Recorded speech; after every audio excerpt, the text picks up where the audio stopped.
എല്ലാ കൂട്ടുകാർക്കും നമ്മുടെ പുതുപുത്തൻ വീഡിയോയിലോട്ട് സ്വാഗതം. അപ്പം നമ്മൾ ചെയ്തേക്കണ വർക്കിനെ പറ്റിയുള്ള വീഡിയോ ആട്ടോ ഇന്ന്.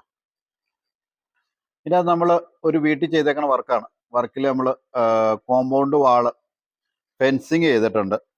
അപ്പം ഫെൻസിങ്ങിനെ പറ്റി പറയുകയാണെങ്കിൽ നല്ല അടിപൊളി 3 അടി ഹൈറ്റിൽ നല്ല നീറ്റും ഭംഗിയായിട്ട് നമ്മൾ ചെയ്തേക്കണ ഒരു ഫെൻസിങ്ങിൻ്റെ ഇതാട്ടോ. അപ്പം അത്യാവശ്യം കോസ്റ്റ് കുറഞ്ഞ രീതിയിൽ ചെയ്യാൻ പറ്റിയ ഒരു ഫെൻസിങ് ആട്ടോ ഇത്. ഇതിനകത്ത് നമ്മൾ ഉപയോഗിച്ചേക്കണമെന്ന് പറഞ്ഞിട്ടുണ്ടെങ്കിൽ ലെഗ് 3x3 സ്ക്വയർ ട്യൂബ് ലെഗും കൊടുത്തിട്ടുണ്ട്. പിന്നെ ടോപ്പ് റെയിലായിട്ട് ഉപയോഗിച്ചേക്കണത് 1.5 ഇഞ്ചിന്റെ സ്ക്വയർ ട്യൂബ് ആട്ടോ. മുകളിൽ ഇങ്ങനെ ടോപ്പ് റെയിലായിട്ട് ഉപയോഗിച്ചേക്കണം. പിന്നെ അതിന്റെ അടിയിൽ 1.1 സ്ക്വയർ ട്യൂബ് കൊടുത്തിട്ട് കുത്തി നമ്മൾ കൊടുത്തേക്കണ പൈപ്പ് അതിന്റെ ഉള്ളിൽ ഇങ്ങനെ കുത്തി കൊടുത്തേക്കണ പൈപ്പ് എന്ന് പറഞ്ഞിട്ടുണ്ടെങ്കിൽ 1.5 മുക്കാലിന്റെ സ്ക്വയർ ട്യൂബ് ആട്ടോ നമ്മൾ കൊടുത്തത്. അത്യാവശ്യം ഒരു 30-35 മീറ്റർ ലെങ്തിലാണ് പൈപ്പ് കൊടുത്തേക്കണത്. ഹാൻഡ് റെയിൽ ഉണ്ട് കേട്ടോ. 30-35 മീറ്റർ ലെങ്ത് ഉണ്ട് നമുക്ക് ഹാൻഡ് റെയിൽ.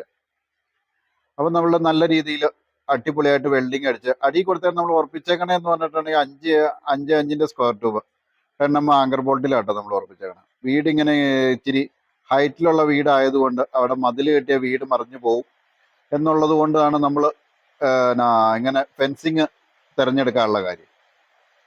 കണ്ടോ, വീട് നമ്മൾ എല്ലാം അകത്ത് പൈപ്പുകളെല്ലാം അടിച്ച് നല്ല ലുക്കായ വീടാണ്. പിന്നെ നമ്മൾ ഇതിൻ്റെ അത് ചെയ്തേക്കണേ എന്ന് പറഞ്ഞിട്ടുണ്ടെങ്കിൽ ഒരു നല്ല അടിപൊളി ഒരു കാർ പോർച്ചും നമ്മൾ ചെയ്തിട്ടുണ്ട് കേട്ടോ. 4 ലെഗിൽ തീർത്ത ഒരു അടിപൊളി നല്ല കാർ പോർച്ച്. അതിൻ്റെ അത് ലെഗായിട്ട് നമ്മൾ ഉപയോഗിച്ചേക്കുന്നത് 4 സ്ക്വയർ ട്യൂബ് ആട്ടോ ലെഗായിട്ട് ഉപയോഗിച്ചത്. ലെഗും മുകളിൽ കഴിക്കോലും 4 സ്ക്വയർ ട്യൂബ്. പിന്നെ അകത്ത് പട്ടികയായിട്ട് കൊടുത്തേക്കുന്നത് 4x2 സ്ക്വയർ ട്യൂബ്. പിന്നെ നമ്മൾ ബോർഡർ ആയിട്ട് ഒരു 3x1 സ്ക്വയർ ട്യൂബ് നമ്മളിങ്ങനെ ബോർഡർ കൊടുത്തിട്ടുണ്ട്.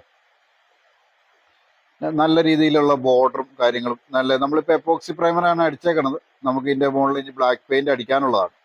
ഈ സൈഡിൽ നമ്മൾ കാണുന്ന സ്ഥലമാണ് നമ്മൾ അവിടെ ബോർഡർ കൊടുത്തിട്ടില്ല. ഫെൻസിങ് ഇപ്പം പൊതുവെ എല്ലായിടത്തും തന്നെ നമ്മൾ അഡീഷണൽ ആട്ടോ വീടുമായിട്ട് സെപ്പറേറ്റ് ആണ് കാർ പോർച്ച്. അപ്പം നമുക്ക് ചെയ്യാൻ പറ്റിയ ഒരു നല്ല കാർ പോർച്ചിൻ്റെ ഒരു വീഡിയോ ആട്ടോ ഇത്. സീലിങ്ങിൻ്റെ ആവശ്യമില്ല, സീലിംഗ് ഇല്ലാതെ തന്നെയും കാണാൻ ലുക്കാണ്. അങ്ങനെയുള്ള ഒരു നല്ല കാർ പോർച്ചാട്ടോ ഇത്. കണ്ടോ, ഞാൻ നേരത്തെ സൂചിപ്പിച്ച പോലെ നമ്മളൊരു ബോർഡർ പുറത്തേക്ക് ഇങ്ങനെ ഒരു തള്ളി നിൽക്കാൻ പാകത്തിന് ചെയ്തേക്കണോണ്ട് കാണാൻ നല്ല ലുക്കിലാട്ടോ. നമ്മൾ 2 സൈഡാണ് ബോർഡർ കൊടുത്തിട്ടുള്ളൂ. ബാക്ക് സൈഡ് ആ സൈഡ് കാണുന്നില്ല, അതുകൊണ്ട് നമ്മൾ ബോർഡർ കൊടുത്തിട്ടില്ല. പിന്നെ നമ്മൾ അതിൻ്റെ അകത്തൊരു ഷോയ്ക്ക് കിട്ടാൻ വേണ്ടി ലെഗിന് സപ്പോർട്ടായിട്ട് കഴിക്കോലിന് സപ്പോർട്ട് എന്ന നിലയ്ക്ക് ഒരു 4x2 സ്ക്വയർ ട്യൂബ് തന്നെ ചെറിയ കട്ട് ചെയ്ത രീതിയിൽ ആർച്ചും കാര്യങ്ങളും കൊടുത്തിട്ടുണ്ട് കേട്ടോ. പിന്നെ ഫെൻസിങ് നമ്മൾ അവസാന ഘട്ടത്തിലോട്ടാണ് പ്രൈമർ അടിച്ചുകൊണ്ടിരിക്കുന്നത്. അതിൻ്റെ പുറകെ നമുക്ക് ബ്ലാക്ക് പെയിന്റും കാര്യങ്ങളും എല്ലാം അടിക്കാനുണ്ട്. അപ്പോൾ നമ്മൾ ഇതിൻ്റെ പുറകിൽ ഒരു പാത്തി കൊടുത്തിട്ടില്ല കേട്ടോ. ഇവിടെ ഇത്രയും ഇലകളുള്ളതിൻ്റെ പേരിൽ പാത്തി, പിന്നെ അത് പാത്തി നിറയാൻ. അപ്പോൾ നമ്മൾ വീഡിയോ ലൈക്ക്